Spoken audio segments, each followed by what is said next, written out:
Assalomu alaykum. Agro maslahat kanalining qadrli tomoshabinlari.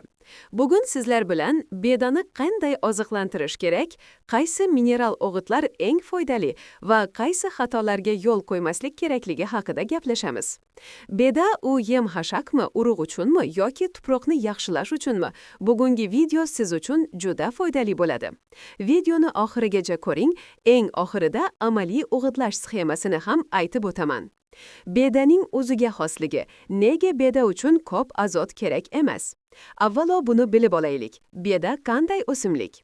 Beda bu dukkakli o'simlik. Bedani ildizida yashaydigan maxsus bakteriyalar tuproqdagi azotni bog'lab o'simlikka yetkazib beradi. Shu sababli ko'pchilik qiladigan xato bedaga ham bug'doy yoki makkajo'xori kabi ko'p azot berish kerak deb o'ylaydi.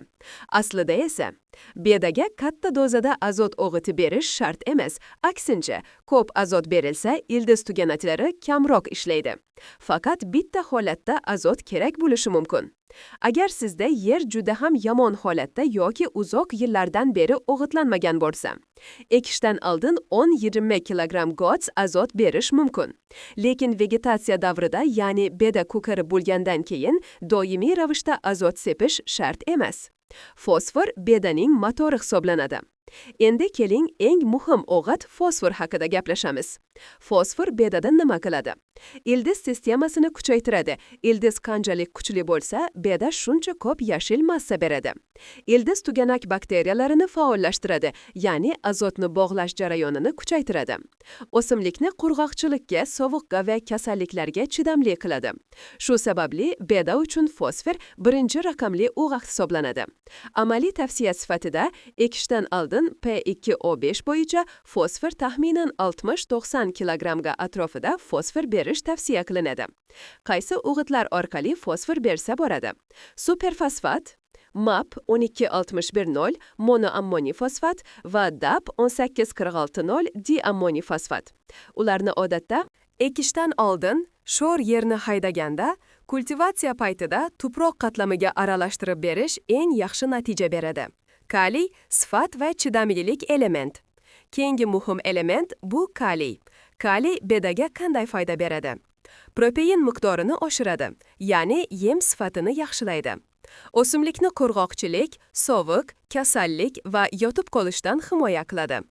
Ko'p o'rim hosil olishga yordam beradi.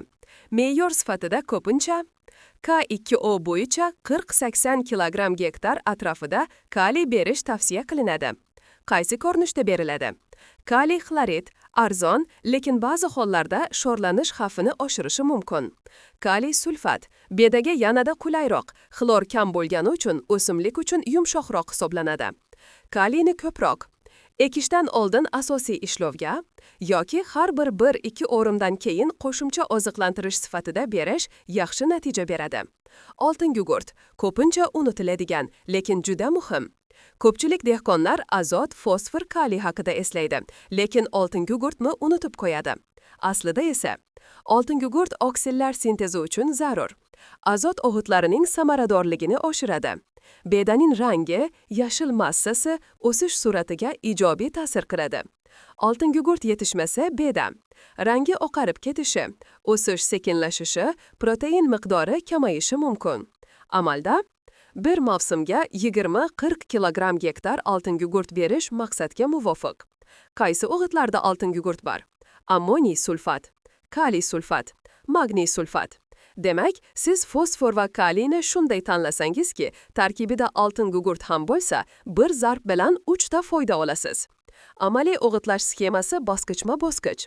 Birinchi bosqich: ekishdan oldin. Yerga chuqur ishlov berish paytida. Fosfor P2O bo'yicha 60-90 kilogramm gektar. Kaliy K2O bo'yicha 40-80 kilogramm gektar. Bularni superfosfat, MAP, DAP va kaliy sulfat yoki kaliy xlorid orqali berish mumkin.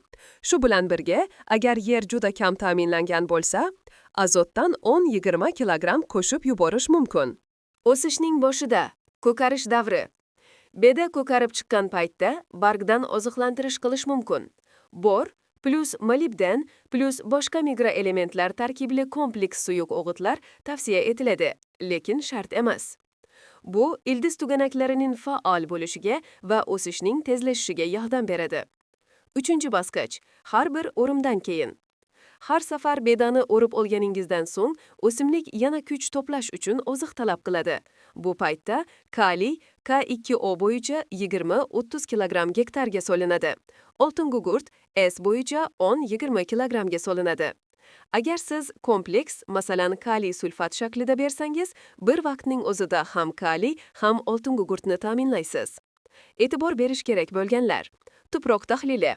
O'g'itlash me'yorini aniqlashdan oldin tuproq tahlili o'tkazish maqsadga muvofiq. Bu tuproqdagi fosfor, kaliy va pH darajasini aniqlashga yordam beradi.